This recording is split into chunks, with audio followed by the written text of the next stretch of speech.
Hey there, guys. Erica Librarian here, Blair Cato's title attorney, with another edition of Title Tips Tuesday, in which we discuss common issues that come up in closings. So today we're going to talk about an issue that has unfortunately been coming up quite a lot lately, and that is the issue about borrower names. Now, there's two issues or two times that this comes up. One, of course, in a purchase transaction when you have buyers that have never been on title, and one during the refi transaction where the borrower already owns the property. As for the purchase transaction, we really, as to the purchase or the refi, we need to make sure that title is vested in the same name as whatever is on your mortgage. There's issues with both the borrower's name and like a non-borrower spouse. And so I want to talk with y'all about how we put the names into our system and why, and how you can get the information from us about how we have the names in our system so that we can make sure that we're on the same page. So first and foremost, a lot of times when we open the file, all we have is the contract, right? This is, of course, for purchases. And so we just put the names in our file based upon whatever was written on the contract by whatever agent who did the contract. And then we send out an engagement letter. And on our engagement letter, we ask borrowers to provide to us their preference as to how they want to take title to the property, how they want their deed to be vested. And so we often encourage them to put their full legal name, or at a minimum to put a middle initial on their title to their property, because of course we have a lot of Elizabeth Smiths, for example. We want to make sure Elizabeth Ann Smith or Elizabeth A. Smith is what's on title, just because there's so many of them. We want to make sure it's very clear for future reference who it is, which Elizabeth Smith it is that owns the property. So once we get our engagement letter back and they've told us they want to take title as Elizabeth Ann Smith, we put that into our file. When we send you out the commitment with our title package, there is a line on that commitment that says, this is again for purchase transactions, says proposed insured. And under that proposed insured line is how we have been told by the buyer borrower that they would like to hold title.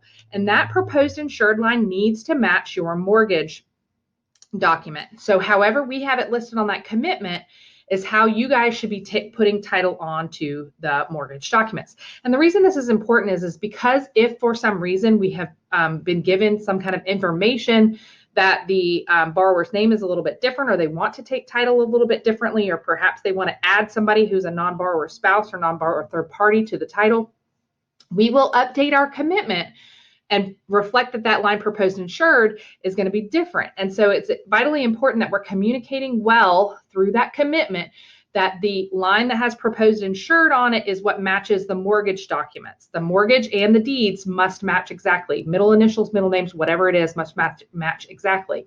And so when you have a non-borrower spouse or non-borrower third party on title, it's vitally important that you guys are matching your loan documents to whatever we have on the proposed insured line, because of course you guys don't have that non-borrower spouse or non-borrower third party on your loan application documents necessarily, in order to ensure that we have the correct name or the correct full name, or however they want to take title.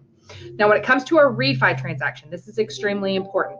Refi transactions, the borrowers already own the property. They already have their names on the deed, which means that the mortgage, y'all's mortgage for the refi transaction, has got to match how they are currently vested in title. So if they are vested as Elizabeth Ann Smith, and you guys all have them applied as Elizabeth Smith or Elizabeth A. Smith, and the mortgages don't match, that's going to be a problem. We want to make sure it's as clean and clear as possible for future reference which Elizabeth Smith it is, and in terms of who took title and who has mortgaged the property.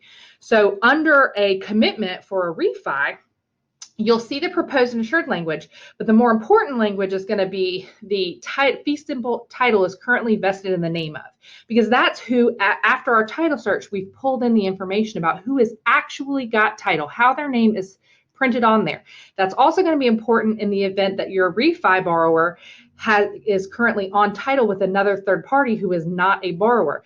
And you'll need to know that, of course, because you'll want to make sure that that person is also listed on the mortgage exactly as their names appear on their deed. So the basic issue here that we just want to make sure that we're preventing any delays. A lot of times what happens is these borrower name issues come up, the discrepancies come up When we get y'all's lender title packages the day of or the day before the closing, and now we're having to request a new package or request new mortgage documents or whatever it is, and sometimes that can happen to delay closing, and we want to try to prevent any delays for our consumers as much as possible. So just remember that on purchase transactions, proposed insured is what the mortgage should read, and title currently vested in the name of is how it should be on a refi.